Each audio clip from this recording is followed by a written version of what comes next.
Hey, I'm Amit. I'm gonna explain about loaders in system software.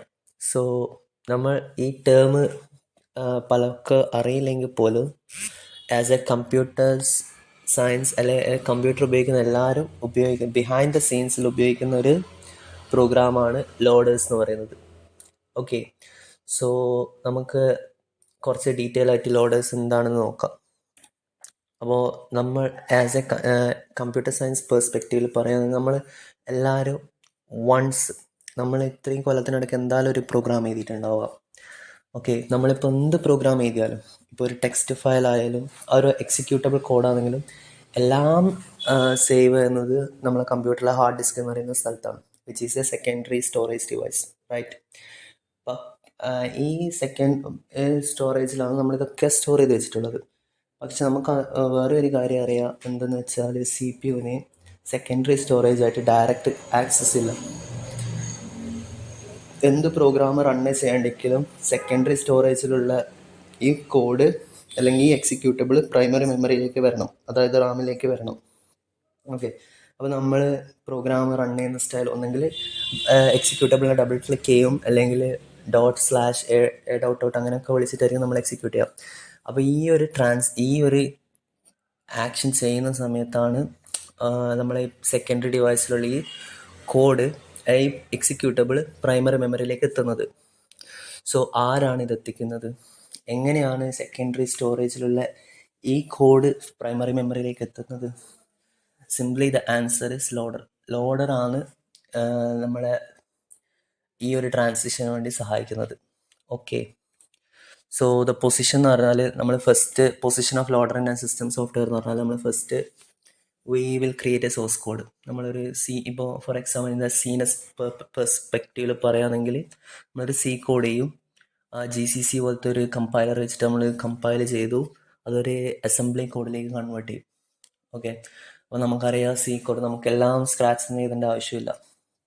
നമ്മളിപ്പോൾ print നമുക്കിപ്പോൾ ഒരു ടെർമിനലിൽ പ്രിൻ്റ് ചെയ്യണമെങ്കിൽ നമ്മൾ stdio.h പ്രിൻ്റ് എന്ന് പറയുന്ന ഫംഗ്ഷൻ ഉപയോഗിക്കും. നമുക്കിപ്പോൾ യൂസർ ആയിരുന്ന ഇൻപുട്ട് വാങ്ങണമെങ്കിൽ സ്കാൻഎഫ് എന്ന് പറയുന്ന ഒരു ഫംഗ്ഷൻ ഉപയോഗിക്കും. അപ്പോൾ ഇതൊക്കെ വേറെ ഏതോ ഒരു ലൊക്കേഷനിലുള്ള ഫങ്ഷൻസ് ആണ്. അപ്പോൾ ഈ അസംബ്ലറിലേക്ക് കൺവേർട്ട് ചെയ്ത് കഴിഞ്ഞാൽ ഈ പുറത്തുനിന്നുള്ള ഈ ഫങ്ഷൻസ് ഒക്കെ ലിങ്കർ വെച്ചിട്ട് ലിങ്ക് ചെയ്തിട്ട് ഒരു ഒബ്ജക്റ്റ് ഫയൽ ക്രിയേറ്റ് ചെയ്യും. ഈ ഒബ്ജക്റ്റ് ഫയലാണ് ലോഡർ എന്ത് ചെയ്യാന്ന് വെച്ചാൽ മെയിൻ മെമ്മറിയിലേക്ക് സെക്കൻഡറി സ്റ്റോറേജിലുള്ള ഈ ഒബ്ജക്റ്റ് ഫയലിനെ ലോഡർ എന്താക്കും, മെയിൻ മെമ്മറിയിലേക്ക് പോകും. അങ്ങനെയാണ് എക്സിക്യൂഷൻ സ്റ്റാർട്ട് ചെയ്യുന്നത്. ഓക്കെ, സോ നമുക്ക് എന്തിനാണ് ലോഡർ ആവശ്യം എന്ന് പറഞ്ഞാൽ നമ്മളിപ്പോൾ ഹിസ്റ്ററി പരിശോധിക്കുകയാണെങ്കിൽ മുമ്പത്തെ കാലത്ത് ലോഡേഴ്സ് എങ്ങനെ ചെയ്യാന്ന് വെച്ചാൽ, ലോഡേഴ്സ് ഇല്ലാതെ എങ്ങനെ പ്രോഗ്രാം റൺ ചെയ്യാന്ന് വെച്ചാൽ നമ്മൾ തന്നെ ഒക്കെ ഡയറക്റ്റ് യൂസ് ചെയ്യേണ്ടി വരും. അപ്പോൾ ലോഡർ ഇല്ലാതെ ഒരു കാലത്ത് എങ്ങനെയാണെന്ന് വെച്ചാൽ എല്ലാം നമ്മൾ തന്നെ മാനുവലി ചെയ്യേണ്ടി വരും. നമ്മൾ തന്നെ മെമ്മറിയിലേക്ക് direct instructions, direct data provide ചെയ്യണം. നമ്മൾ തന്നെ ഇപ്പോൾ ഞാൻ നേരത്തെ പറഞ്ഞു പ്രിൻ്റ് സ്കാൻഎഫ് പോലത്തെ ഫങ്ഷൻസ് ഒക്കെ ഷെയർ ചെയ്യാൻ പറ്റുന്നു. അപ്പോൾ പണ്ടത്തെ കാലത്ത് എങ്ങനെയാണെന്ന് വെച്ചാൽ അങ്ങനത്തെ ഒന്നും ഷെയർ ചെയ്യാൻ പറ്റില്ല, ഒക്കെ എഴുതേണ്ടി വരും. അതുപോലെ ഓരോ പ്രോഗ്രാമിനും ഓരോ ഫങ്ഷൻസിനും ഓരോ സ്പെസിഫിക് ആയിട്ടുള്ള യുണീക്ക് മെമ്മറി ലൊക്കേഷൻസ് വേണം. അപ്പോൾ ഇതൊക്കെ ഭയങ്കര ഇതാണ്. ഇത് പ്രോഗ്രാമേഴ്സിന് വല്ലാതെ ഈ ഒരു കാര്യത്തിന് ഫോക്കസ് ചെയ്ത് നോക്കേണ്ടി വരും. അതാണെങ്കിൽ ഏറ്റവും കൂടുതൽ എറർ വരാനുള്ള ചാൻസ് ഉള്ള സ്ഥലവും കൂടിയാണ്. അപ്പോൾ with the help of loaders ഈ മാനുവലായിട്ട് ചെയ്യുന്ന ഈ പരിപാടിയൊക്കെ ലോഡേഴ്സിൻ്റെ സഹായത്തോടു കൂടി നമുക്ക് ഓട്ടോമാറ്റിക് ചെയ്യാൻ പറ്റും. ഓക്കെ, സോ കമ്പൈലർ ഇത് ഒരു റിയൽ ലൈഫ് അനോളജി ആയിട്ട് നമ്മൾ കമ്പയർ ചെയ്യുന്നതാണ്. കമ്പൈലർ എന്ത് ചെയ്യുന്ന വെച്ചാൽ it's like chef prepare A dish. നമ്മളൊരു സോഴ്സ് കോഡിനെ അസംബ്ലറിലെ ആ ഒരു ഒബ്ജക്റ്റ് കോഡിലേക്ക് മാറ്റുന്ന ഒരു പരിപാടിയാണ് കമ്പൈലർ ചെയ്യുക. അപ്പോൾ ലിങ്കർ എന്ത് ചെയ്യുന്നത്, arrange the dish items. For example നമ്മൾ പുറത്തുള്ള ഫങ്ഷൻസ്, നമ്മൾ എക്സ്റ്റേണൽ ആയിട്ട് വിളിക്കുന്ന ഫങ്ഷൻ കോൾസ്, ഫങ്ഷൻ ലൈബ്രറീസിനൊക്കെ ലിങ്ക് ചെയ്യുന്ന പരിപാടിയാണ് ലിങ്കർ ചെയ്യുക. ലോഡറാണ് ഇപ്പോൾ എന്ത് ചെയ്യാന്ന് വെച്ചാൽ ലോഡറാണ് ഈ ഒരു എക്സിക്യൂട്ടബിളിനെ കറക്റ്റായിട്ട് പ്രൈമറി മെമ്മറിയിൽ പൊസിഷൻ ചെയ്യുക. ഓക്കെ, സോ അതിപ്പോൾ ഡീറ്റെയിൽ ആയിട്ട് പറയുകയാണെങ്കിൽ ഇപ്പോൾ പ്രൈമറി മെമ്മറി ഓക്കെ. ഇപ്പോൾ എങ്ങനെയാണെന്ന് വെച്ചാൽ നമ്മളിപ്പോൾ പ്രോഗ്രാം റൺ ചെയ്യാൻ സ്റ്റാർട്ട് ചെയ്താൽ, എക്സിക്യൂഷൻ സ്റ്റാർട്ട് ചെയ്ത് കഴിഞ്ഞാൽ obviously we all know that kernel allocate some memory locations, storage, അങ്ങനത്തെ വേണ്ടുന്ന കാര്യങ്ങളൊക്കെ കേർണൽ അലോക്കേറ്റ് ചെയ്യും. പക്ഷേ അത് എവിടെയാണ് അതിൻ്റെ ലൊക്കേഷൻ എവിടെയാണെന്നൊന്നും കമ്പൈലർക്ക് അറിയില്ല. അപ്പോൾ അവിടെയാണ് ലോഡറിൻ്റെ സഹായം നമുക്ക് വേണ്ടത്. കാരണം ലോഡറാണ് ഈ അലോക്കേറ്റഡ് ചെയ്ത സ്ഥലത്തേക്ക് കറക്റ്റായിട്ട് നമ്മളെ ഈ കോഡിനെ, നമ്മളെ ഈ എക്സിക്യൂട്ടബിളിനെ ഡയറക്റ്റ് അവിടെ എത്തിക്കുന്നത്. Okay. So any functions of loaders. Functions of loader പറയുകയാണെങ്കിൽ ലോഡിങ് എന്താ, ഞാൻ ഓൾറെഡി പറഞ്ഞു, സെക്കൻഡറി മെമ്മറിയിലുള്ള ഒരു എക്സിക്യൂട്ടബിളിനെ പ്രൈമറിയിൽ എത്തിക്കൽ. പിന്നെ റീലൊക്കേഷൻ. അത് റീലൊക്കേഷൻ എന്താണെന്ന് ഡീറ്റെയിൽ ആയിട്ട് കമ്മിങ് സ്ലൈഡ് പറയും. ഓക്കെ. പക്ഷെ ഒരു ബ്രീഫായിട്ട് പറയുകയാണെങ്കിൽ നമ്മളിപ്പോൾ കേർണൽ ഓൾമോസ്റ്റ് എല്ലാം പറഞ്ഞു കൊടുക്കും. എവിടെ നിന്ന് സ്റ്റാർട്ട് ചെയ്യണമെന്ന്, കോഡ് ഏത് ലൊക്കേഷനിൽ കോഡ് റൺ ചെയ്യണമെന്ന് കേർണൽ തന്നെ പറഞ്ഞു കൊടുക്കും, അസൈൻ ചെയ്തിട്ടുണ്ടാവും. ബട്ട് ചില സിനാരിയോയിൽ നമുക്ക് അവിടെ റൺ ചെയ്യാൻ പറ്റില്ല. ബിക്കോസ് ഒബ്വിയസ്ലി ചിലപ്പോൾ അവിടെ വേറെ ഏതെങ്കിലും ഒരു പ്രോസസ്സ് റൺ ചെയ്യുന്നുണ്ടാവാം. അപ്പം അങ്ങനത്തെ ഒരു സിനാരിയോയിൽ ആ സ്ഥലത്തിനെ റീലൊക്കേറ്റ് ചെയ്ത് വേറൊരു സ്ഥലത്തേക്ക് നമുക്ക് റൺ ചെയ്യാൻ പറ്റും. വിത്ത് ദ ഹെൽപ്പ് ഓഫ് നമ്മളെ ഈ പ്രോഗ്രാം ആ ഒരു ലൊക്കേഷൻ മാറ്റിയിട്ട് വേറൊരു ലൊക്കേഷനിലേക്ക് നമുക്ക് റൺ ചെയ്യാൻ പറ്റും. ഓക്കെ. അതാണ് ഈ റീലൊക്കേഷൻ കൊണ്ടുള്ള ഉദ്ദേശിക്കുന്നത്. പിന്നെ ലിങ്കിങ്. റൺ ടൈമിൽ തന്നെ നമുക്ക് എക്സ്റ്റേണൽ ആയിട്ട് വരുന്ന ഫങ്ഷൻ കോൾസിനെയും എല്ലാ ഹെഡേഴ്സിനെയും നമുക്ക് ലിങ്ക് ചെയ്യാൻ പറ്റും. പിന്നെ വി ഓൾ നോ ദാറ്റ് ഇപ്പോൾ സീൻ്റെ പെർസ്പെക്റ്റീവിൽ പറയുകയാണെങ്കിൽ മെയിനാണ് എക്സിക്യൂഷൻ്റെ സ്റ്റാർട്ട്. അപ്പോൾ ഈ ഒക്കെ പണി ചെയ്ത് കഴിഞ്ഞാൽ ഈ കൺട്രോൾ നമ്മൾ എക്സിക്യൂഷൻ നേരെ മെയിനിലേക്ക് കൊടുക്കും, എൻട്രി പോയിന്റിലേക്ക് കൊടുക്കും. എന്നിട്ട് പിന്നെ കോഡ് എക്സിക്യൂട്ട് ആവും. So loading strategies. അപ്പോൾ ലോഡിങ് സ്ട്രാറ്റജി ഇപ്പോൾ ആസ് എ എവല്യൂഷൻ ലോഡേഴ്സിൻ്റെ എവല്യൂഷൻ പോലെ തന്നെ ഓരോ ടെക്നിക്ക്, പുതിയ പുതിയ ലോഡിങ് ടെക്നിക്കും കണ്ടുപിടിക്കാറുണ്ട്. അപ്പോൾ ഇപ്പോൾ ഞാൻ പറയുന്നത് ആബ്സല്യൂട്ട് ലോഡിങ്. ആബ്സല്യൂട്ട് ലോഡിങ് എന്ന് പറഞ്ഞാൽ പഴയ കാലത്തെ ഒരു ലോഡിങ് ടെക്നിക്കാണ്. അതിപ്പോൾ ഞാൻ നേരത്തെ പറഞ്ഞ പോലെ തന്നെ ഇവിടെ എങ്ങനെയാണെന്ന് വെച്ചാൽ കേർണൽ പറഞ്ഞ ആ ഫിക്സഡ് മെമ്മറി ലൊക്കേഷനിൽ തന്നെ പ്രോഗ്രാം ലോഡ് ചെയ്യണം. ഓക്കെ. റീലൊക്കേഷൻ പോസിബിൾ അല്ല. ഇപ്പോൾ ഫോർ എക്സാമ്പിൾ ഇവിടെ ഇപ്പോൾ ഒരു അസംബ്ലി കോഡ് ഞാൻ പ്രൊവൈഡ് ചെയ്തിട്ടുണ്ട്. അവിടെ ഇപ്പോൾ സ്റ്റാർട്ട് 1000 എന്ന് പറഞ്ഞാൽ ഒബ്വിയസ്ലി ആ 1000 തന്നെ ആ കോഡ് റൺ ചെയ്യണം. 1000 എന്ന് പറയുന്ന മെമ്മറി ലൊക്കേഷനിൽ തന്നെ കോഡ് റൺ ചെയ്യണം. ഇല്ലെങ്കിൽ പ്രോഗ്രാം ക്രാഷ് ആവും. അപ്പോൾ ഇതൊരു നൈവായിട്ടുള്ള ഇതിപ്പോൾ ഞാൻ പറഞ്ഞു, ഇത് ആദ്യം ഏർലി സിസ്റ്റംസിൽ യൂസ് ചെയ്ത്, അപ്പോൾ അന്നത്തെ കാലത്തെ ടെക്നോളജി അനുസരിച്ചിട്ടുള്ള ഒരു ലോഡിങ് ടെക്നിക്കാണിത്. അപ്പോൾ അപ്പോൾ ഇതിൻ്റെ പ്രശ്നം എന്താ വെച്ചാൽ, സപ്പോസ് നിങ്ങൾ വിചാരിക്കും ഇപ്പോൾ 1000 വേറെ ഒരു പ്രോസസ്സ് ഓൾറെഡി റണ്ണിങ് ആണെന്ന് വിചാരിക്കും. അപ്പോൾ അവിടെ കൊണ്ടുപോയിട്ട് ഇതും കൂടി ഇട്ടാൽ ഓൾമോസ്റ്റ് 2 പ്രോസസ്സൊക്കെ ക്രാഷ് ആവുന്ന ഒരു അവസ്ഥ വരും. അപ്പോൾ അതാണ് ഇതിൻ്റെ ഒരു ഡിസഡ്വാൻറ്റേജ് ആയിട്ട് വരുന്നത്. ഓക്കെ.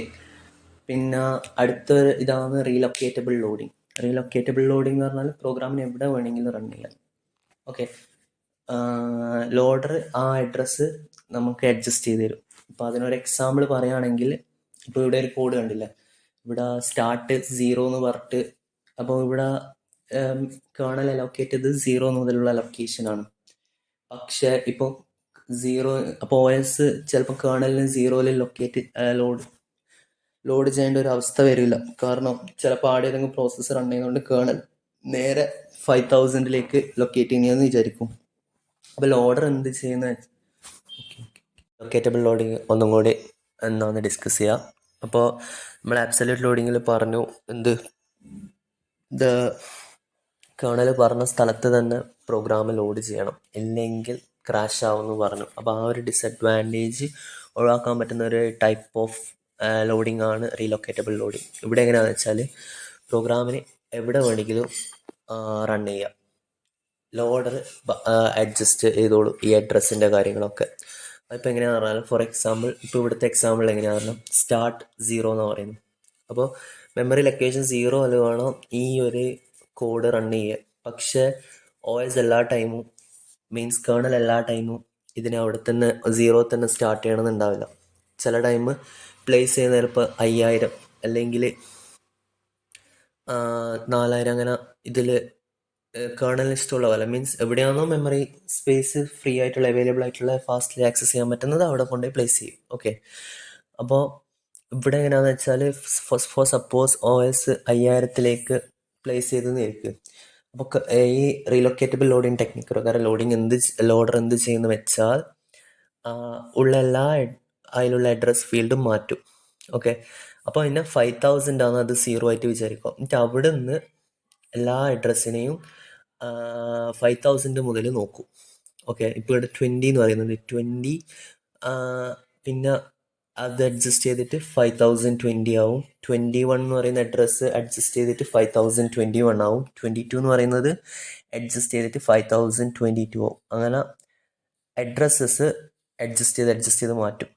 ഓക്കെ, സോ ഇതിൻ്റെ ഗുണം എന്താണെന്ന് വെച്ചാൽ നമുക്ക് ക്രാഷ് ആവുന്നുള്ളൊരു പേടിയില്ല. ഇപ്പോൾ OS പറഞ്ഞെടുത്ത് നമ്മളെ പ്രോഗ്രാം ലോഡ് ചെയ്തിട്ടില്ലെങ്കിൽ ക്രാഷ് വരാൻ ചാൻസ് ഇല്ല. കാരണം ഈ അഡ്രസ്സിൻ്റെ അഡ്ജസ്റ്റ് ചെയ്യുന്ന പരിപാടി മൊത്തം ലോഡേഴ്സ് നോക്കിക്കോളും. മൂന്നാമത്തെ ടൈപ്പാണ് dynamic run time loading. Dynamic run time ലോഡിങ്ങിൻ്റെ പ്രത്യേകത എന്താണെന്ന് വെച്ചാൽ അതൊരു എക്സാമ്പിൾ വെച്ച് പറയാം. ഇപ്പോൾ ഫോർ എക്സാമ്പിൾ നമ്മളിപ്പോൾ ഒരു ഫോട്ടോഷോപ്പ് എന്ന് പറയുന്ന ഒരു സോഫ്റ്റ്വെയർ നമ്മൾ യൂസ് ചെയ്യാൻ പോകുക, റൺ ചെയ്യാൻ പോകുകയെന്ന് വിചാരിക്കും. അപ്പം നമ്മൾ ഒബ്വിയസ്ലി നമ്മൾ ഡബിൾ ക്ലിക്ക് ചെയ്ത് ഓപ്പൺ ആക്കുന്നു, അത് റാമിലേക്ക് കയറുന്നു. അപ്പം നമുക്ക് ഫസ്റ്റ് തന്നെ ഫോട്ടോഷോപ്പിൻ്റെ എല്ലാ ഫീച്ചേഴ്സും നമുക്ക് വേണ്ടി വരില്ല. ഫോട്ടോഷോപ്പിലുള്ള എല്ലാ പ്രോസസ്സിനെയും റാമിലേക്ക് കയറ്റേണ്ട ആവശ്യം വരുന്നില്ല. എന്താ വെച്ചാൽ നമ്മൾ ആദ്യം തന്നെ അതൊന്നും യൂസ് ചെയ്യാൻ പോകുന്നില്ല. വെറുതെ റാമിൻ്റെ സ്പേസ് വെറുതെ കളയാന്നല്ലാണ്ട് വേറെ ഒന്നും കാര്യമില്ലല്ലോ. അപ്പോൾ ഡൈനാമിക് റൺ ടൈം ലോഡിങ് എന്താക്കുന്നത് പറഞ്ഞാൽ ആദ്യം ഒരു അബ്സ്ട്രാക്റ്റ് ഫോട്ടോഷോപ്പിൽ ലോഡ് ചെയ്യാൻ വേണ്ടുന്ന ആവശ്യത്തിനുള്ള സാധനം മാത്രം ലോഡ് ചെയ്യും. ഓക്കെ, എന്നിട്ട് നമ്മൾക്ക് ആവശ്യത്തിനനുസരിച്ചിട്ടുള്ളത് ബൈ റൺ ടൈം തന്നെ ലോഡ് ചെയ്യും ആവശ്യമുള്ള പ്രോസസ്സസ്. ഇപ്പോൾ ഫോർ എക്സാമ്പിൾ ഇപ്പോൾ നമ്മൾ തുറന്ന പാട് തന്നെ ഇപ്പോൾ എല്ലാ ഫീച്ചേഴ്സും ഇപ്പോൾ ഫോർ എക്സാമ്പിൾ ഇപ്പോൾ ഈ കളർ മാറ്റുന്ന അങ്ങനത്തെ എന്തെങ്കിലും ഫീച്ചറൊന്നും ഉപയോഗിക്കുന്നില്ല എന്ന് വിചാരിക്കും, അല്ലെ ക്രോപ്പ് ചെയ്യുന്ന അങ്ങനത്തെ പ്രോസസ്സൊന്നും ആവശ്യമില്ല എന്ന് വിചാരിക്കും. അപ്പോൾ ആദ്യം അതൊന്നും ലോഡ് ചെയ്യില്ല. അപ്പോൾ അതുകൊണ്ടുള്ള ഗുണം എന്താണെന്ന് വെച്ചാൽ റാമിൽ പിന്നെയും സ്പേസസ് അവൈലബിൾ ആണ്. അതുപോലെ ഇതിനെ ലോഡ് ചെയ്ത് റാമിൽ കയറ്റാനുള്ള പരിപാടിയും ടൈമും വളരെ കുറവേ വേണ്ടു. ഓക്കെ, അതിന് ഉപയോഗിക്കുന്ന കുറച്ച് ടെക്നിക്കാണ് DLL ഷെയർഡ് ലൈബ്രറി എന്നൊക്കെ പറയുന്നത്.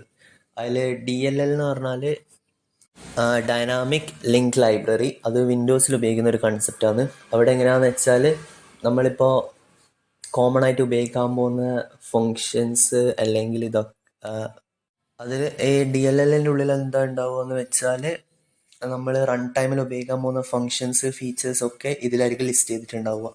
ഓക്കെ, അതൊരു ഫയലാണ്. അതിൽ എന്തുണ്ടാവുക വെച്ചാൽ നമ്മൾ റൺ ടൈമിൽ നമ്മൾ കോമൺ ആയിട്ട് യൂസ് ചെയ്യാൻ പോകുന്ന ഫങ്ഷൻസ് ഫീച്ചേഴ്സൊക്കെ അതിൽ ലിസ്റ്റ് ആവും. ഇതിൻ്റെ സിമിലർ ഫീച്ചർ എന്ന് പറയുന്നത് ലിനക്സിൽ വരുന്നത് ഷെയർഡ് ഒബ്ജക്റ്റ് എന്നാണ്. Okay, shared object just like എങ്ങനെയാണോ DLL വിൻഡോസിൽ വർക്ക് ചെയ്യുന്നത് അതുപോലെ ആയിരിക്കും ലിനക്സിൽ ഷെയർഡ് ഒബ്ജക്ട്സ് വർക്ക് ചെയ്യുക. അതിൻ്റെ എക്സ്റ്റൻഷൻ വരുന്നത് .so എന്ന് പറയുന്ന ഫയലാണ്. അപ്പോൾ അതിൽ നമുക്ക് ലിസ്റ്റ് ചെയ്യാം. ഓക്കെ, എന്തൊക്കെ ഫീച്ചേഴ്സ് എന്തൊക്കെ ഫങ്ഷൻസ് വേണം റൺ ടൈമിൽ ഓരോ മൾട്ടിപ്പിൾ പ്രോഗ്രാംസിനും ആക്സസ് ചെയ്യാന്നുള്ളത്. ഓക്കെ, സോ അതിന് ശേഷം വരുന്നത് എന്തൊക്കെ റീലൊക്കേറ്റ് ചെയ്യും. അപ്പോൾ ഞാൻ നേരത്തെ പറഞ്ഞു ഇപ്പോൾ ലോഡേഴ്സ് ഇപ്പോൾ OS പറഞ്ഞ അഡ്രസ്സിൽ ഇത് റീഡ് റൈറ്റ് പെർമിഷൻ കൊടുത്തിട്ടില്ലെങ്കിൽ എന്തൊക്കെ കണ്ടൻസാണ് ആ എക്സിക്യൂട്ടബിളിലുള്ള മാറ്റുകയാണ്. അപ്പോൾ നമുക്ക് എല്ലാവർക്കും അറിയാം ഇപ്പോൾ ഒരു എക്സിക്യൂട്ടബിളിൻ്റെ ഉള്ളിൽ എന്തൊക്കെയുണ്ടാകും നമുക്ക് ഓൾമോസ്റ്റ് എല്ലാവർക്കും അറിയാം. ഒരു പ്രോഗ്രാം ഇപ്പോൾ നമ്മൾ C പ്രോഗ്രാമിൻ്റെ ബേസിക് പഠിക്കുമ്പോൾ നമ്മൾ പഠിച്ചിട്ടുണ്ടാവും എന്തൊക്കെ സെഗ്മെൻറ്റ്സ് ആണ് ക്രിയേറ്റ് ആവുന്നതെന്ന്. ഓബ്വിയസ്ലി കോഡ് സെഗ്മെൻറ്റ് എന്ന് പറഞ്ഞാൽ എവിടെയാണോ മെഷീൻ ഇൻസ്ട്രക്ഷൻസ് സ്റ്റോർ ചെയ്യുന്നത് അതാണ് കോഡ് സെഗ്മെൻറ്റ്. ഡേറ്റാ സെഗ്മെൻറ്റ് എന്ന് പറഞ്ഞാൽ എവിടെയാണോ നമ്മൾ കോൺസ്റ്റൻറ്റ് ഒബ്ജക്ട്സ് അല്ലെങ്കിൽ കോൺസ്റ്റൻറ്റ് വേരിയബിൾസ് സ്റ്റാറ്റിക് വേരിയബിൾസ് ഒക്കെ സ്റ്റോർ ചെയ്യുന്നത് അതാണ് ഡേറ്റാ സെഗ്മെൻറ്റ്സ്. ഓക്കെ, പിന്നെ സ്റ്റാക്ക് എന്ന് പറഞ്ഞാൽ ഫങ്ഷൻ കോൾസ് ലോക്കൽ വേരിയബിൾസ് ഒക്കെ സ്റ്റോർ ചെയ്യുന്ന സ്ഥലം. ഹീപ്പ് എന്ന് പറഞ്ഞാൽ ഡൈനാമിക് മെമ്മറി അലോക്കേഷൻ. ഇപ്പോൾ MLOC CLOC എല്ലാം വെച്ചിട്ട് അലോക്കേറ്റ് ചെയ്യുന്ന മെമ്മറിയൊക്കെ സ്റ്റോർ ചെയ്യുന്ന സ്ഥലമാണ് ഹീപ്പ്. പിന്നെ ഈ external functions and addresses. Okay, അപ്പോൾ ഇതിൻ്റെ ഒക്കെ അഡ്രസ്സ് റീലൊക്കേറ്റ് ചെയ്യും ശരിക്കും പറഞ്ഞാൽ ലോഡർ. ഇപ്പോൾ സപ്പോസ് OS കേർണൽ കറക്റ്റ് സ്ഥലത്ത് ലോഡ് ചെയ്തിട്ടില്ലെങ്കിൽ, okay, by using relocation method loader ഇതിൻ്റെ ഒക്കെ ലൊക്കേഷൻ അഡ്ജസ്റ്റ് ചെയ്യും. ഓക്കെ, ഇനി static linking versus dynamic linking. അപ്പോൾ സ്റ്റാറ്റിക് ലിങ്കിങ് എന്ന് പറഞ്ഞാൽ നമുക്ക് ഇപ്പോൾ നമ്മൾ നേരത്തെ പറഞ്ഞു, നമ്മളിപ്പോൾ ഒരു കോഡ് എഴുതുമ്പോൾ നമ്മൾ എക്സ്റ്റേണലി ഫങ്ഷൻസിനൊക്കെ വിളിക്കും. നമുക്ക് വേണ്ടുന്ന ഫങ്ഷൻസൊക്കെ എക്സ്റ്റേണലി നമ്മൾ വിളിക്കും. അപ്പോൾ സ്റ്റാറ്റിക് ലിങ്കിൽ എന്ത് ചെയ്യുന്നത് വെച്ചാൽ എക്സിക്യൂഷൻ്റെ മുമ്പ് തന്നെ എല്ലാം കമ്പൈൻ ചെയ്യും.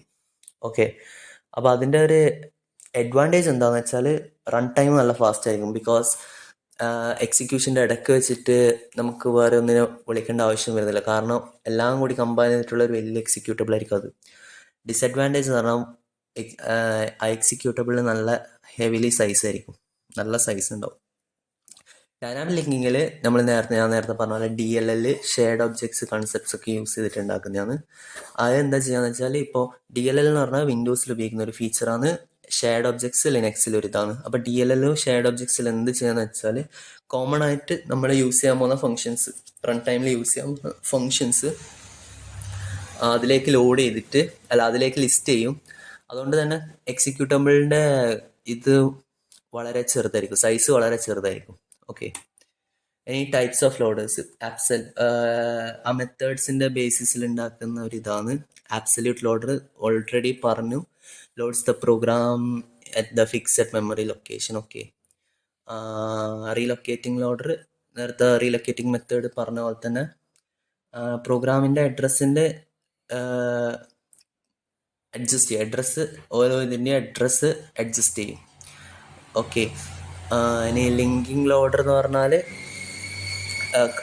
ലിങ്കറിന് ലോഡറിൻ്റെയും ഫങ്ഷണാലിറ്റീസ് കമ്പൈൻ ചെയ്തിട്ട് ഉള്ളൊരു ലോഡറാണത്. ഇനി ഡൈനാമിക് ലിങ്കിങ് ലോഡർ നമ്മൾ നേരത്തെ പറഞ്ഞ പോലെ തന്നെ റൺ ടൈമിൽ ലൈബ്രറീസ് ലിങ്ക് ചെയ്യാൻ പറ്റും. ഓക്കെ, ഇനി loader versus linker. Loader versus linker എന്ന് പറഞ്ഞാൽ, ലിങ്കർ എന്ന് പറയുന്നത് മൊഡ്യൂൾസ് കമ്പൈൻ മീൻസ് എക്സ്റ്റേണൽ മൊഡ്യൂൾസിനെ കമ്പൈൻ ചെയ്യാൻ ഉപയോഗിക്കുന്നതാണ്.